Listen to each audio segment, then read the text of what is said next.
Have you ever had someone that's nearing retirement or has retired that wishes they would have taken their savings a little more seriously? I have, and the chances are that you have as well. My mother is a perfect example of this. She's 57 years old, has no retirement, and should be expecting to come up on retirement really soon, but it's a little too late, even though she started saving in the last couple of years. My name is Ryan Dumont. I'm an accounting major at Columbia College University, and I hope to convince you to take your savings for the future more seriously. So you say, why is it so important for you to start saving now? In a sense, your standard of living is one of the biggest reasons. You want to be able to retire and go on and be able to uphold your lifestyle that you are doing now. So what's the first thing that comes to your mind when you say standard of living? It'll be like, when I think of it, it's being able to pay your bills after retirement. How about paying your health care premiums?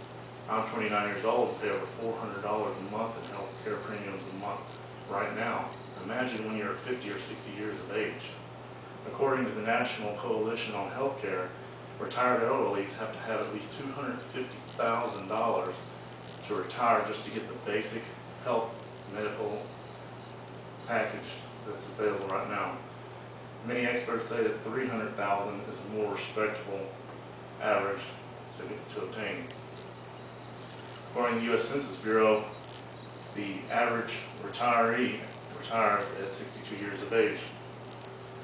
You're sitting there saying, well, Ryan, I'm going to start collecting Social Security benefits when I retire.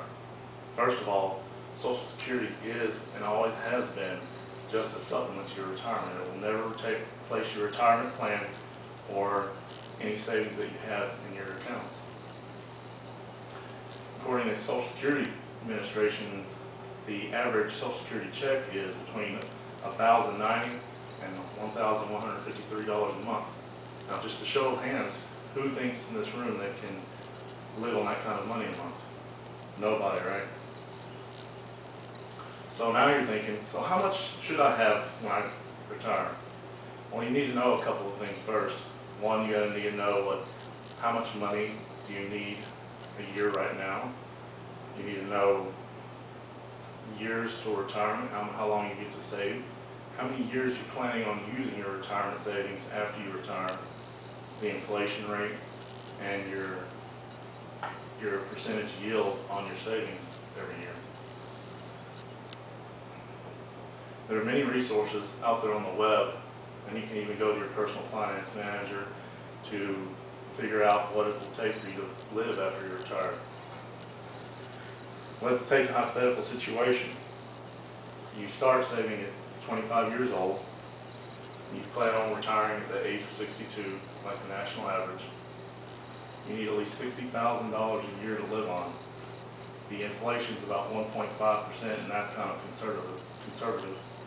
And you also estimate that you might get a 10% yield on your savings.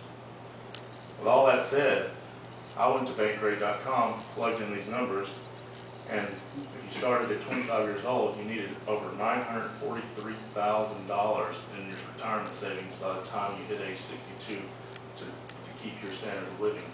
If you don't make contributions and you plan on just making a lump sum deposit for your retirement plan, you will need about $27,000 just to make an initial deposit so you can get that sum of money towards your retirement.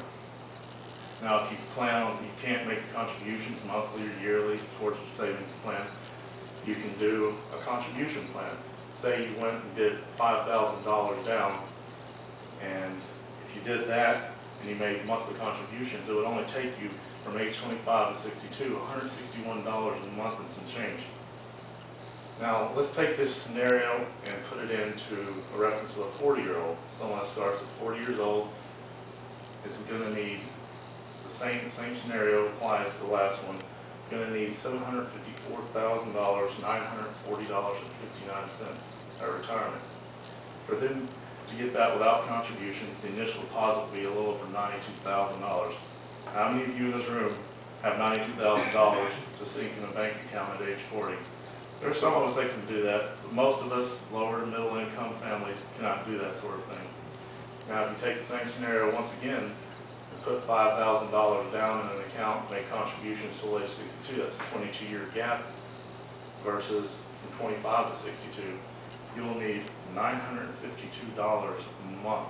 So you can see the difference between 161, $952, why it's so important to move quickly at a younger age than wait until your later years. The difference is huge, and it can dampen anyone's retirement savings if they wait too late in their life. Hopefully none of you will ever have to go through the tragic deal where you wait too late in your retirement to save, and it's a little too late at that point. First time I walked in the financial planner's office and saw those numbers, my jaw literally dropped. Don't be the person that waits too late. Make sure you save ahead of time, and make sure you build up the amount of savings you need for retirement. Plan ahead. Remember, you're the only one in control of your financial future. Take control of your retirement account before your retirement account takes hold of you.